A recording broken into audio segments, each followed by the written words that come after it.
Hello. Welcome back to my channel. This is Desiree. I am Desiree, and let's get into it. So today's video is going to be a little different from the two previous ones. Today we're going to talk about the cautionary tales of women that don't follow the feminine lessons that I outlined in my two previous videos. So let's take this as the cautionary tale of women that become pygmies. Because if you do not love yourself, center yourself as a woman, you will become a pygmy. You will be a pygmy. But I digress. Let's get into it. So I want to talk about Zoey Johnson from the hit show Grownish. It's the spin-off show from Blackish. It's the show is written by Kenya Barris. So one thing about Zoey Johnson is she had the sheltered girl, biracial, pygmy combo. She had all three. She was sheltered, she's biracial, and she had the pygmy and male-centered identity. And we see throughout, I would say I watched 4 seasons. We see throughout all the seasons how she has centered men in her life, right? She is centered male approval. She centers male validation. She centers opinions of men above other women's opinions, right?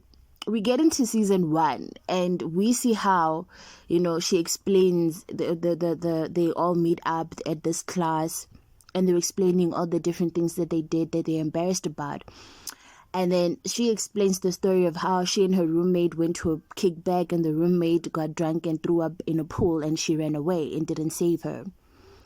Instead of taking accountability, this girl started crying. I'm a bad person, I know. And Aaron, being Aaron, he calms her down, he hugs her and tells her she's not a bad person and, wipes her tears away. And this girl literally felt validated. And then the women, Nomi and the twins, were like, you need to apologize to your roommate. I would be mad at you if you left me, right? And granted, I understand Anna, was drinking and she was irresponsible at that point in time, but you can't leave your roommate in such a situation. The fact that you even left her drunk with people y'all don't know, and she's supposed to be a person that sits in the same room as you, is diabolical. I don't care. Even if she felt embarrassed about her reputation, presumed because she wants to keep the popularity, I'm a good girl, I look good reputation, she should have tried to help her roommate either way. She cried about it. Aaron helped her, made her feel like she was a good person. Went back to Anna, gave her a half apology. I'm sorry I left you, but girl, you need to hold your liquor better. And then when Anna didn't accept the apology, she was like, you know what, I tried. I tried. And the crazy part is that she still does not acknowledge that the process of apologizing was given to her by her female friends. She goes to Erin and says, I tried to offer an apology. She didn't accept it. Then she goes on a whole 6-episode run trying to get Erin's attention. When she really does get Erin's attention, she centers it about herself, calling all her friends to come over, talk to her, talk her out in understanding what you up means as a text, and then goes on a whole tangent about how she's a virgin and centers it on her presumed purity. Made everybody in the room feel like they were not on her level because she is a virgin. Yeah. And everybody in the room was like, girl, it's not that deep. If you want to keep your virginity, you keep it for your own reasons. If you don't, you don't. It doesn't make you a bad person. It doesn't make you a good person. Do you think she listened to her friend's advice? No, she didn't. This girl decided, then when she found out that Aaron was dating another woman, instead of her assessing the reason why Erin does not want to be in a relationship with her, she rushes and gets into a relationship with Luca. Knowing very well Luca and Erin don't like each other. Proceeds to date these 2 men at the same time. Gets mad when it blows up in her face and blames her friends for not supporting her 2-way relationship. That's crazy, And then blames her friends for not supporting this two-way relationship that she created when it blew up in her face. Even though her friends told her, stay away from these two guys. You need to at least choose one that you want to be with. It blows up in her face.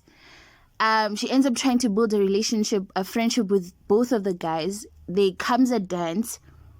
She believes that Luca wants to go with her to the dance.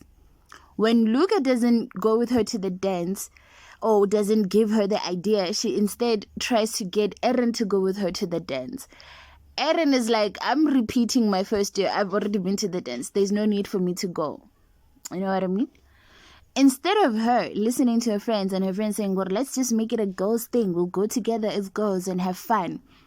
She got even more upset that none of the guys offered to take her out to the dance. Erin comes to the dance because he borderline felt upset, kind of like felt pity for Zoey. And then while he was there, Luca comes in a suit. It looked good. She then says, I thought you were not going to come. And then Luca said, just because you thought I was not going to come, that gives you the right to go tell another guy to come? They don't talk to her. Season 1 ends. We get to season 2. They decide to all be friends. She gets into a relationship with Cash Mooney, who happens to be a football star. She only wanted to be known as his girlfriend when he started to ball out and actually be popular. Besides him being popular, she did not want to be associated with him. The duration of the relationship was centered on her being his girlfriend. Everywhere she went, she wanted people to know, I am Cash Mooney's girl. He scores goals and stuff. I mean, basketballs. I don't know, but... And then a scandal arises where her virginity is put on blast, where Cash Mooney was trying to defend her and saying that, she's a virgin. She goes on a rampage with her friends, saying the nastiest things about this man. He an idiot. He cheats on the test, and he did this, and he's crazy, and being all emotional. This is when emotional intelligence comes in, ladies. You can't go to your friends, trash a man that you know that you're gonna take back or forgive. You talk all that trash. She talked all that trash about the poor guy. Turned around, accepted him, and when her friends continued to talk trash, she insulted everyone in that room for not supporting her again in being in a relationship with a man that she had insulted before that day, because she chose to forgive him and see the better in him. She forgot that she was sitting down with those same friends, trashing his intelligence, trashing the way that he looks, saying that he's a loser. But it's wrong when she forgives him and she has to come back, and the same friends are like still trashing him because they thought that's the time we're on. She gets mad at her friends, insults all of them on Vivek's birthday party, a time that we should be celebrating your friend. You still make it about yourself and a man that you were insulting hours ago. And the fact that her friends forgave her after that is even crazier. But that's the emotional intelligence part. Because why? Remember when we talked about Two Can Play That Game, and we said Vivica Fox's character never talked and discussed her relationship with her friends. She never sat down and said, he did this, he said that, we did this. She kept it cool. And I gave you all advice that if you have relationship issues, talk to a therapist, talk to a mentor, talk to somebody that can actually give you proper advice, constructive advice. Then talk to your friends about it, because they're going to hold that perception of that guy in their head forever. And when you come back, or when you choose to forgive that guy, when you choose to repair the relationship, they will still have that mindset and perspective of that guy. It is a known fact. And what Zoey did was a typical example of that. Zoey had no emotional intelligence, and it showed. Then we get to the part where she had a whole breakdown because nobody thought that she was a genius, and people thought that Luca was a genius. Her friend Jaslyn, who was mad at her actually had to tell her that it does not matter. Do you think you're a genius? Do you think you're great? Are you putting in the work to like show that you are? Instead of listening to the advice and putting a lot of effort and building herself, which is an advice that I also gave you in the previous video, that you need to invest in yourself. Go to gym, start new hobbies, therapy, go back to school if you have to, start that business. Instead of her taking that advice, she went to her boyfriend, Luca, and then Luca's like, you're a genius, kid. You got this. You're good. And she took that advice because she was male-centered and male-identifying. But also that she was also very competitive. She competed with other women to be seen as a better woman. When we get to season 3, when she gets into a relationship with Luca, she tries very hard to prove to everyone that her relationship is the best. Doing the whole couple goal situation. This girl was terrorizing other people. She was literally, because Jazz and Doug were dating way before Luca and Zoey started dating. People already warmed up to the idea of them together. They were seeing how they mesh and jam together as a couple. And then Luca's relationship was barely a month in. And half of the time they were dating, they were not even in the same country. It was on video call. She was more upset at the fact that people thought that Jazz and Doug's had a proper relationship, unlike her. And the fact that she even said in one episode, in quotes, in some way she said, but me and Luca have perfect bone structure and we look good together. And Naomi was like, yeah, but that doesn't translate well on pictures. And then she's like, but Luca's stylish and Luca's like good looking and I'm good looking too. I think in other words, she wanted to say we're both biracial people and we're supposed to look good together. It didn't translate well. I think it was low-key shady because Jazz and Doug were not as presumed light-skinned as her and Luca. And in the result of her jealousy and envy, and I also said this in one of the videos, do not be envious of other people's things or other women's relationships. Stay in your own lane. Instead of her staying in her own lane and fixing her relationship, she caused a whole lot of drama that could have been avoided with just a conversation. Doug goes back to a party that he had said to his girlfriend that he was gonna go sleep or something. Zoey sees that Doug is at the party. Instead of her being a girl, being a woman and having emotional intelligence and staying in her own lane, instead of calling Jazz and being like, yo, I see a man at the party. Is everything okay? Or, yo, girl, I thought you were here because I see your man. Be clever about it. She starts a whole group chat excluding Jazz, talking about how Doug is at the party, low-key shading the fact that how are they a perfect couple if he's here and she doesn't know. Trying to paint it in her friends' heads that her and Luca are better because she knows Luca is sleeping and they already had a conversation about it. When Jazz finds out about the group chat, she literally goes to Zoey and says, I'm mad at you because you were supposed to talk to me as a friend. You didn't talk to me as a friend. There was no friends here. You, instead of you being my friend and coming to me and telling me, yo, friend, I just saw your man at this party. Is everything okay? You decide to be sneaky about it and start a group chat. Which Jazz had a valid point, but it shows the malicious nature of Zoey in how she presumed and made it a mission to make everybody believe that Jazz's relationship was not perfect as compared to hers. Because they quote-unquote look good together. Because they're both biracial. And then you see that and you're like, okay, maybe she'll understand that she's not being a good friend. She still makes it about herself. Instead of apologizing to Jazz, she says Jazz is wrong for being mad at her because she was only trying to do the right thing. She didn't know how to go about it.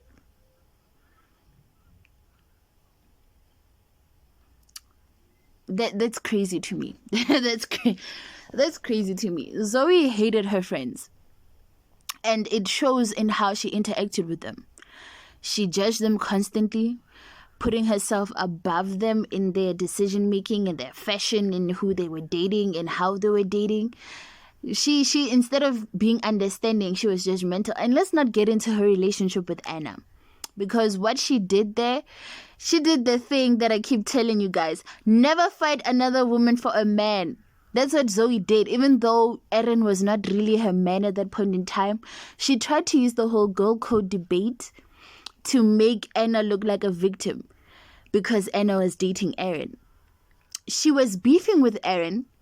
She was beefing with Anna, not Aaron, which is crazy. She chose not to speak with Anna for dating Aaron, but chose to speak with Aaron and say, you know, what you did was wrong. And then Aaron had to be like, do you want to be with me or not? Why are you angry? And then she had no reason why she was angry.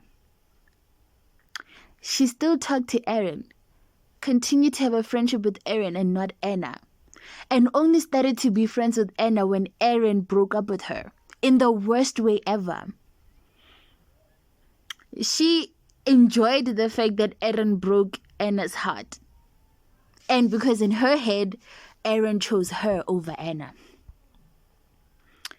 She damn near bullied Anna, but had somehow sympathy and understanding for Aaron,